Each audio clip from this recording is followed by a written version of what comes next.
Meus queridos irmãos, eu gostaria de falarmos nesta manhã sobre alguns aspectos que nós vemos no capítulo 12 do Evangelho de Lucas. E eu gostaria de ler alguns trechos.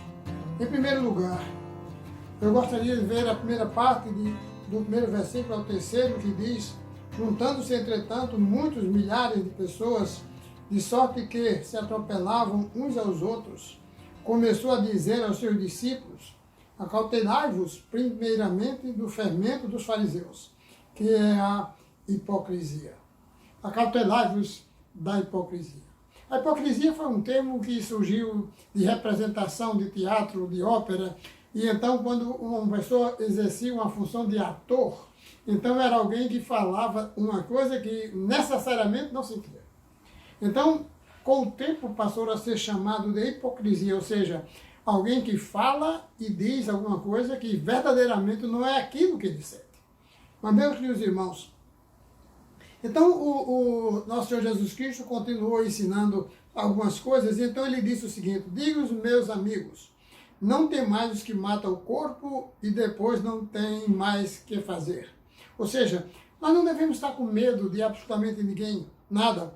Mas eu vos mostrarei a quem deveis temer, disse o Senhor Jesus. Temei aquele que, depois de matar, tem poder para lançar no inferno. Sim, vos digo, a esse temei.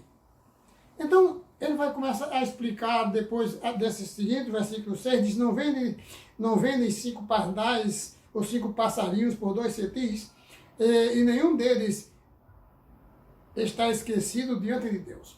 Um passarinho ou um pardal custaria 1 centavo apenas. E como é que Deus se preocupa com eles? Imagine como Deus se preocupa com nós. Nós precisamos ter essa disposição de entender que até o cabelo da nossa cabeça estão todos contados. Não tem mais, pois, mais valei vós do que muitos passarinhos. Sabe, irmãos, digo-vos que todo aquele que me confessar diante dos homens, também o Filho do Homem confessará diante dos anjos de Deus. Mas quem me negar diante dos homens, será negado diante de Deus. Isso me faz lembrar, então, o livro de Atos, quando Barnabé, sentindo-se verdadeiramente, tendo no seu coração a verdade da palavra de Deus e sentindo-se discípulo do Senhor, ele, vendo a necessidade do povo, vendeu a única propriedade que ele tinha e deixou aos pés dos apóstolos para que pudesse ser distribuído com aquelas pessoas que estavam necessitadas. Sabe, queridos, é o que está acontecendo com a primeira igreja hoje e com muitos outros grupos. As pessoas estão entregando, dando com sinceridade para que os mais necessitados possam ser alcançados. Mas sabe, querido, digo, pois aquele que me confessar diante dos homens, também o Filho do Homem confessará diante dos anjos de Deus. Mas quem me negar, Deus negará.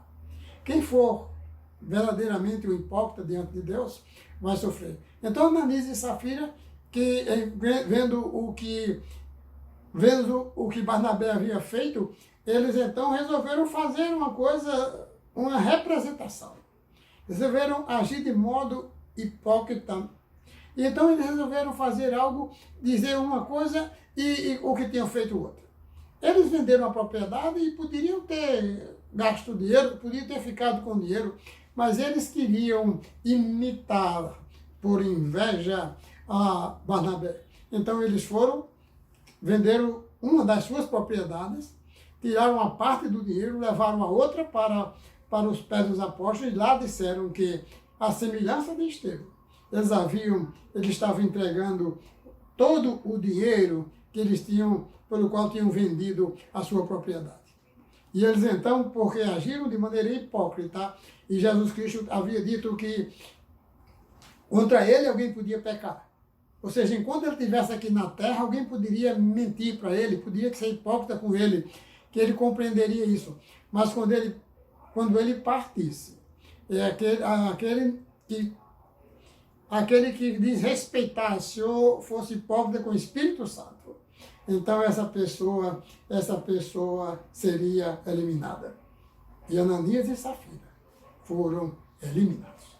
Esse texto está nos chamando, meus queridos irmãos, para que nós possamos pensar na nossa sinceridade, de nossas palavras que devem ser coerentes com aquilo que nós sentimos. Quando eu lhe chamo de meu irmão, é porque eu tenho como meu irmão.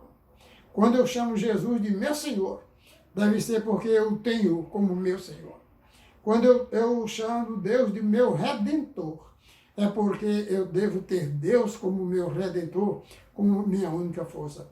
E quando eu digo que o Espírito Santo de Deus está em mim, eu devo andar segundo os ditames e a direção desse Espírito que está em nós. Por isso, meus irmãos, que o Senhor nos ajude neste dia a sermos verdadeiramente fiéis ao que Deus quer que nós sejamos.